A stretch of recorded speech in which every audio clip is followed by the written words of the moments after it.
नमस्कार, मेरा नाम है दुर्गा प्रसाद। मित्रों, आज के इस वीडियो में हम जानेंगे कि किसी लड़की को पत्नी होने का अधिकार कब नहीं मिलता है।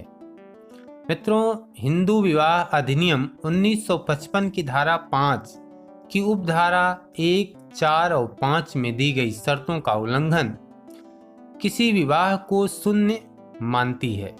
शून्य विवाह को हिंदू विवाह अधिनियम की धारा 11 में परिभाषित किया गया है। हिंदू मैरिज एक्ट 1955 लड़की के कानूनी अधिकारों की रक्षा करता है जिसने हिंदू रीति रिवाज से विवाह किया हो। कानून लिविंग रिलेशनशिप में रहने वाली लड़कियों के भी अधिकारों की रक्षा करता है, परंतु 3 प्रकार के विवाह ऐसे होते हैं जहां विधिक तौर पर पत्नी होने का दर्जा नहीं मिल पाता। ना तो वह सीआरपीसी की धारा 125 के अंतर्गत वह भरण पोषण का दावा कर सकती हैं।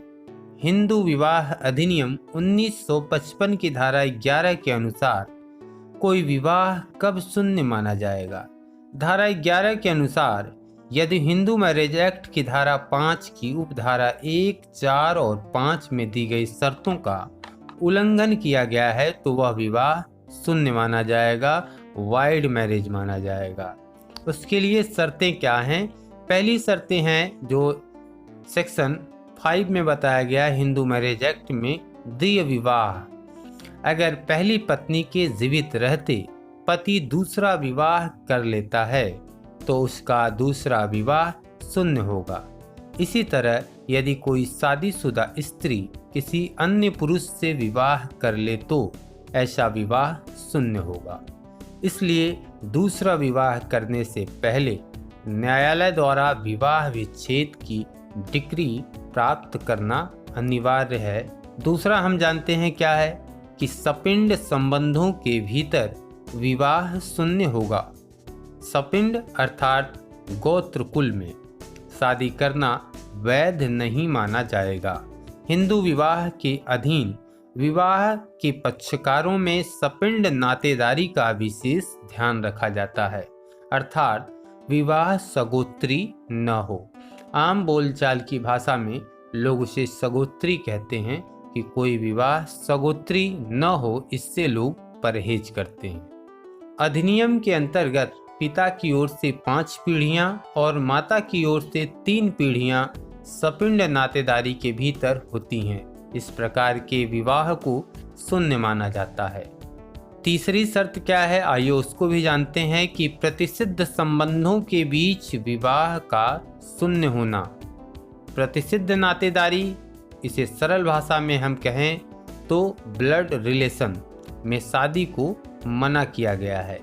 दोनों पक्षों का रिश्ता भाई बहन, चाचा भतीजी, मामा भांजी, फूफी भतीजा, मौसी भांजे नहीं होने चाहिए।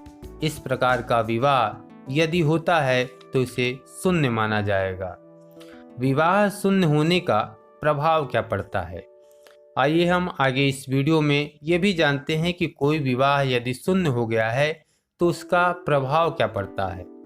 तो दंपति में से कोई भी कभी भी दूसरी शादी कर सकता है। पीड़ित पक्ष को कानूनी संरक्षण नहीं मिलेगा।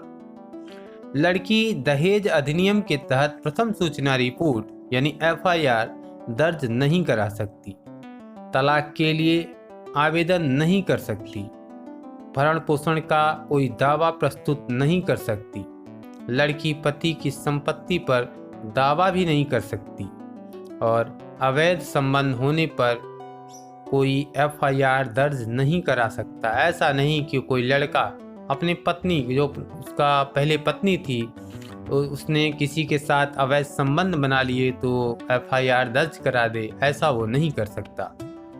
लड़का पत्नी द्वारा दूसरी शादी करने पर कोई कानूनी कार्रवाई नहीं कर सकता। लड़का पत्नी के किसी और के साथ रहने पर न्यायालय में याचिका दाखिल नहीं कर सकता। तो दोस्तों, आज की यह वीडियो कैसी लगी आप हमें कमेंट कर ज़रूर बताइएगा। चैनल पर नए हैं तो सब्सक्राइब ज़रूर कर लीजिएगा और बगल में बेल आइकन होगा उसे भी प्रेस कर दीजिएगा, ताकि जब भी मैं इस तरह की वीडियो को अपलोड करूं तो उसका नोटिफिकेशन आपको मिलता रहे। वीडियो देखने के लिए बहुत बहुत धन्यवाद।